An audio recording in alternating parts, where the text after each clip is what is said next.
तूने पाया क्या हमारा दिल तोड़ के, चले आते थे बुलाने पे ही दौड़ के, चले आते थे बुलाने पे ही दौड़ के।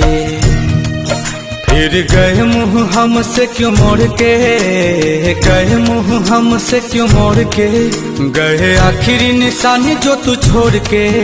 अब सोता हूँ दुपट्टा तेरा ओढ़ के, जुदाई तेरी जान ले गई, जुदाई तेरी जान ले गई। तुझे देखता हूँ साथ किसी और के, देखता हूँ साथ किसी और के, याद आती है पुराने उस दौर के।